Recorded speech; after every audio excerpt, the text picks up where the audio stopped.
السلام علیکم ورحمت الله وبرکاتو. په بهر ملکونو کې اوسیدونکو ټولو مسافرونو ته سلام پیش کوم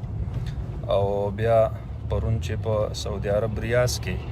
کومه واقعه راغلی ده چې یو مسافر رور هغه وفات شوی دی د کرونا د وجې نه او د پاکستان سفارتخانې د هغې د لاش وصولولو بیا ملک ته د رالیږلو د هغې دپاره ډاکومنټس وغیره تیارولو کې څومره غفلت کړی دی او تقریبا 40 غنټو پورې اوس کېدو والې دي د بیګاني اطلاعاتو مطابق چې د هغه نه غیر چاپېره واورې کې ښودل شوي دي او داسې بې سهارا پروت دی.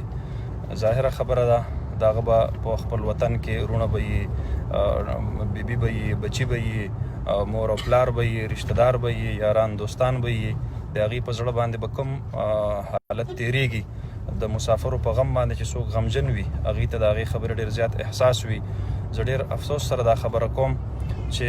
په سوشل میډیا باندې هغه خبره ډېره زیاته هایلایټ شوله خو د هغې باوجود زموږ حکومت هغه هیڅ قسم اقدامات د دې مسافرو دپاره نه پورته کوي. کوم چې هلته د لاک ډاون د وجې نه هسې په مشکلاتو کې دي نو ژوندي خو ژوندي دي، کم از کم زموږ د مړو به احترامي هغه خو دا حکومت نه کوي. په مسافر چې د کوم د ملک نه بهر دي هغې ته په دې نظر سره نه دي کتل پکار چې دا په کومې پارټۍ کې دي، د کوم قام دي، د کوم رنګ دي، د کومې ژبې دي، بس هغه پاکستانیان دي او هغه د پاکستان ډېر لوی محسنین دي. هغې په هر وخت کې د پاکستان سره خپل امداد کړی دی او په پاکستان کې کو 21 کروڑ آبادی ده نو 98 لاک یعنی تقریبا 1 کروڑ پورې کسان هغه په بهرو ملکونو کې خپلې دیاړۍ کوي، خپلې مزدورۍ کوي. دلته د هغې د برکته زموږ د ملک معیشت هم روان دی، د هغې د کورونو د هغې هغه چولې هم چې کم دی نو بلې دي او د هغې د بچو د رزق انتظام هم کیږي. زه ډېر په افسوس سره دا خبره کوم هغه مسافر رونه چې هغې په 2019-20 کې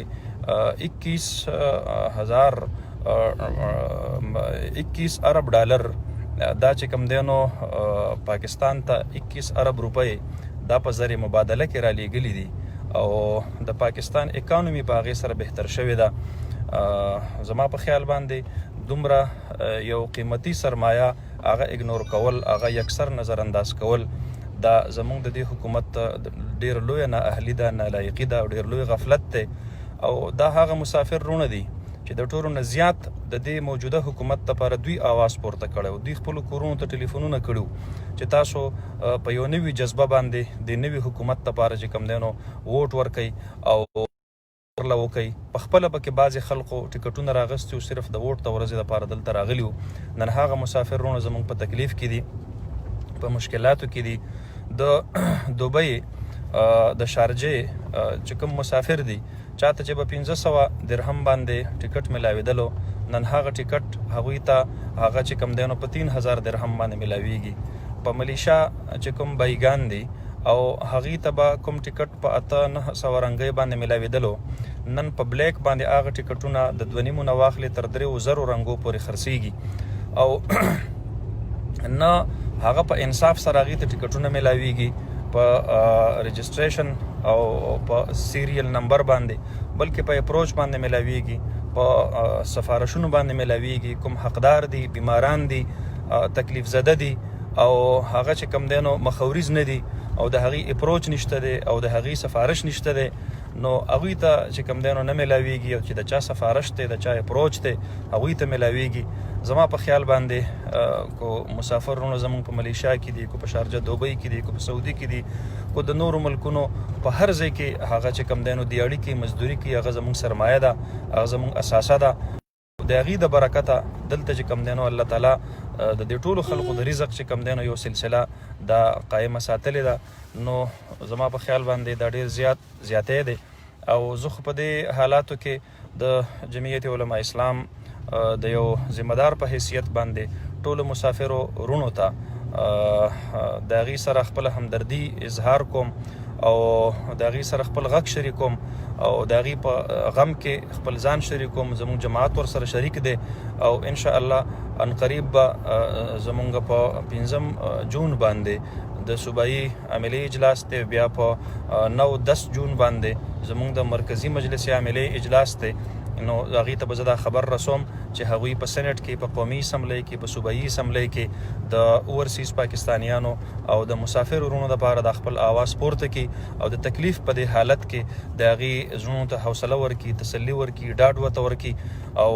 د هغې دپاره حکومت چې کوم دی نو هغه دې طرف ته متوجه کړي. ډېر لوی شرمناک کردار په دې حالاتو کې د زلفي بخاري دی،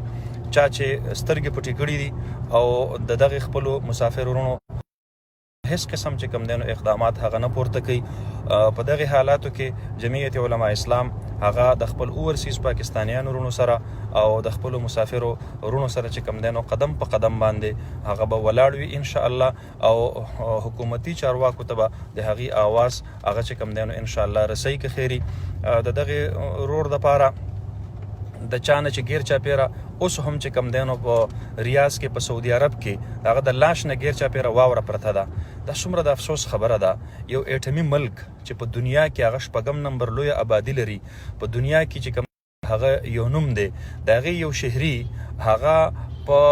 خپل دیره کې په ډاګه باندې د هغه لاش پروت دی او د هغه نه غیر چاپیره واورې کې ښودل شوي دي. اخر زموږ د دې حکومت سره دومره وسایل نشته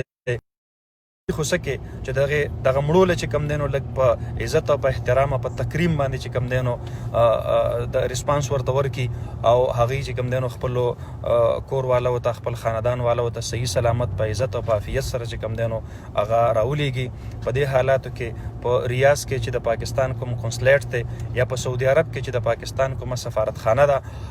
ډېر لویه د نااهلۍ چې کم دی نو هغې کردار ادا کوي. او زما په خیال باندې ټولو وروڼو له بغیر څه د سیاسي چې کوم دی نو امتیاز نه د آواز پورته کول پکار دي، دا میسج شیر کول پکار دي چې دا ور ورسیږي او هغې د هغې غوږونو ته ور ورسیږي او د هغې هغه مړه ضمیرونه هغه چې کوم دی نو هغه په دې سره راویښ شي او هغه بې ضمیره د هغې چې کوم دی نو غوږونو ته زمونږ د دې مسافر ورونو دا فریاد دا چې کوم دی نو ور ورسیږي. الله رب العالمین دې زمونږ د ټولو مسافر ورونو د هغې حامي او ناصر شي او الله تبارک وتعالی دې زمونږ د حکمرانانو له د خپلو دغې ورونو د خدمت کولو د هغې توفیق دا ورته نصیب کړي او که د هغې د خدمت څه اراده او جذبه یې په زړه کې نه وي او دا هم د نورو حکمرانانو په شانتې عیاشو دپاره راغلي او چې دلته زمونږ د پی ای ای د حادثې د هغې لاشونه لا چې کوم دی نو خپلو کورونو ته نه رسېدلي او زمونږ حکمرانان په نتیاګلو کې په سیر